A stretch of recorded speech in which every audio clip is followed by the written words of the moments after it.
Do you think that's why I refused to sign the very explosive. The Auditor General is going to come up with a report on Arol, Kimwarel, and Itare dams. Because it's only Itare dam where those Italian contractors are done 26%. Arol, they contract those Italians, and they were paying billions. They only put in a container. In Kimwarel, nothing has ever happened because even the report that came, it has a faults underneath. You can't do it. We can't do the dam there. So remember, he has been doing those things, meetings with the Italian Prime Minister, the President. On 3 occasions, I was invited to accompany the team, but I had read the files and I just felt, no, it's not possible. And then Head of Public Service writes to me a letter that the delegation which is going to go there is going to be led by Adil Kawanja, which is one of those very close friends of the President, the chairman of Safaricom Limited, and then the then DPP, Nurdin Haji, and the former Solicitor General. I assigned some other state councils.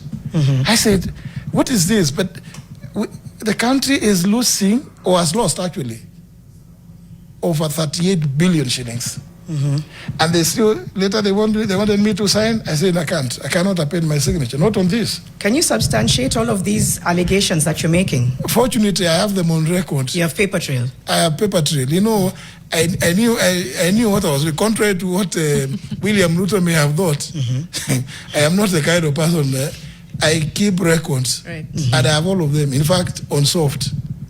Okay. As Gabi is saying here, invite him another time because I can't even work. I'm just listening to him explain things. We have about 10 minutes. Mariam, there was a question about... Oh, sorry, you're going to ask something. No, it's just the level of rot that you're exposing is quite high level. It's deep-rooted, deep-seated. Some people would be, you are privy to it. It's only now from the outside that it's a problem. Yeah, he said it's because he's a gentleman. Yes, and you said it's because you're a gentleman, but it's hard not to question. Yeah. But you know, like now that one of Arol. Yeah.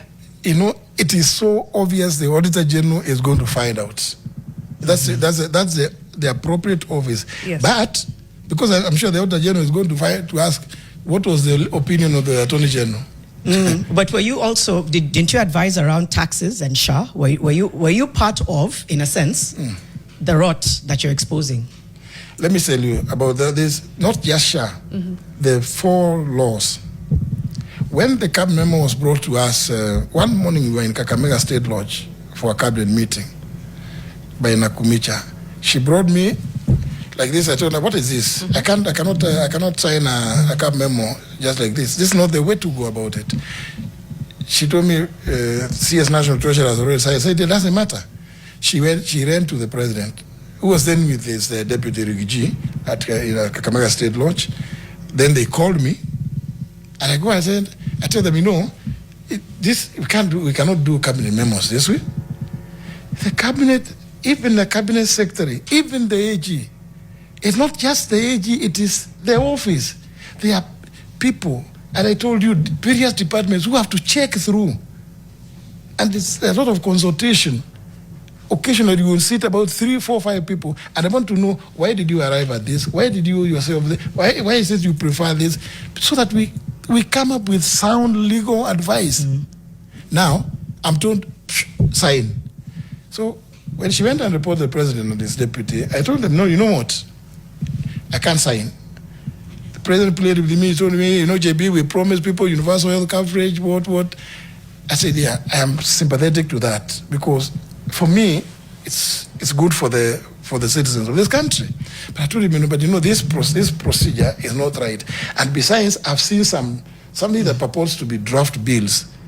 If I am going to agree to sign the CAB memo, these draft bills must be forwarded to me as Attorney General to review them with clear drafting instructions as what it is each bill hopes to achieve. That's 2 weeks ago.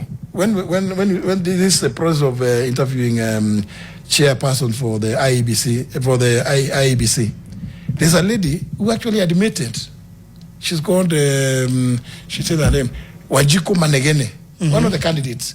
She admitted, you can go to, you can check, that she says among the consultants she has done with the government, is that she is part of the team that drafted the health laws.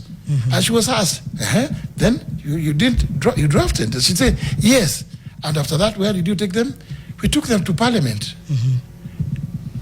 You know, took this, for me, it came as a surprise because I was going to I was still going to reveal to the world that I never took part.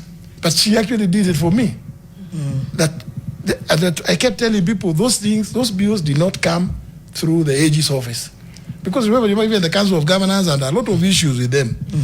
And that also some of the things I was pointing out to the president and his deputy then at Kakamega. Is this evidence you're willing to share? Yeah. About the not about some of the several views you've held. Yeah. And any of the allegations, you can share them with us. Like which one? Now that one, that one, you know, I don't even have to because some of it, like the Kakamega one, for example. Can you share that? You see that one? It is those bills. Okay. They never came through the office of the Attorney General. And we have a fully fledged legislative drafting department of highly competent Kenyans. Some of them 20, 30 years experience in legislative drafting. Very, very highly regarded even within the Commonwealth. But people want to bypass that because of, of course, partisan vested interests. No wonder. Later we come to hear about 104 billion project. Are there people in cabinet who share the same views that you share, and they're currently in cabinet right now? I don't know. You must know. You know, many of them are very timid. They will not want to. They don't want to speak. In fact, some of them don't want to pick my calls, even on WhatsApp. They are too scared. Many of the cabinet secretaries who are there, they don't want to pick my calls even on WhatsApp. They are too scared that they may be found to have spoken to me. You know, and I know some others who are telling me, please, just get somebody to call on your behalf. On your behalf, then we can talk on the other. I mean, so what does that tell you? William Ruto has instilled such fear in the entire cabinet that people don't want to speak.